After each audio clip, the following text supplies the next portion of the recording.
In a quiet corner of the world, where the mountains meet the dust of forgotten roads, lived a humble shepherd named Ali Baba.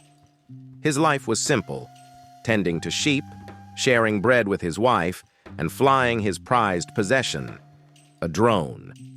It buzzed above the flock each day, chasing off wolves and boredom. But fate, as it often does, had something else in store.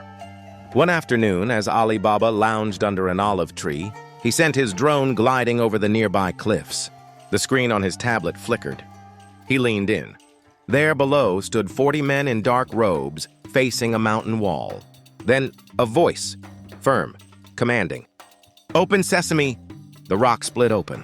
Ali froze, eyes wide. The men entered the mountain.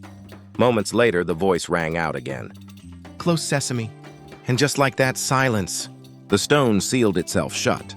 Ali's heart thudded. Was it a dream? He replayed the footage again and again. It was real. He waited until the men were long gone, then crept toward the stone. He took a breath. "Open sesame." The mountain obeyed. Inside was something out of myth, gold stacked high, glittering under dim lights. Chests of jewels, even strange machines he couldn't name. He didn't dare take much. Just a few coins, enough to breathe easier. But in his haste, he dropped a single gold piece by the entrance. When the thieves returned, they found it. And thieves don't miss details. They stormed into their control room inside the cave. A room lit with screens and camera feeds.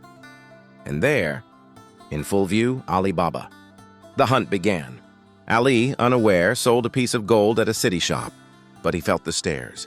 Two strangers asking the jeweler questions. He didn't wait. He ran, rushed home, grabbed his wife, disappeared.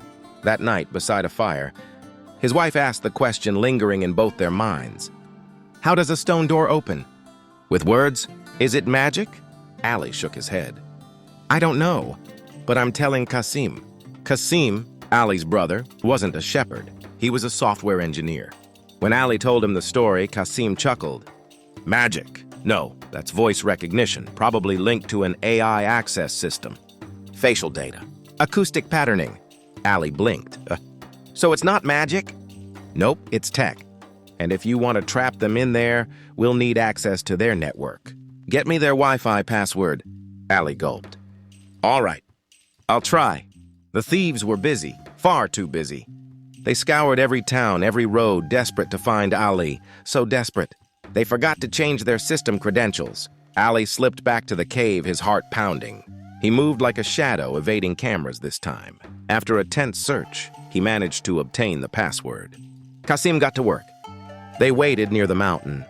Dust blew, birds circled. Then the 40 thieves returned. One called out, "Open sesame!" The door obeyed. They went inside. Kasim's fingers flew over his laptop. Within moments, the network was breached. The smart system shut down, and the mountain sealed. The thieves were trapped. Ali sighed, relief flooding him. It was over, or so he thought. What he didn't know was that the police had been watching. Every jewelry shop in the region had been alerted about the stolen treasure. When Ali sold that gold, he became a suspect. Days later, the police arrested him. Then they raided the cave, finding the thieves huddled, hungry, trying to call for help through an emergency app. During questioning, the judge realized Ali Baba wasn't a thief, just a man swept into a strange story, driven by curiosity. He returned the gold. He was released, and the treasure? It went back to the villages it was stolen from.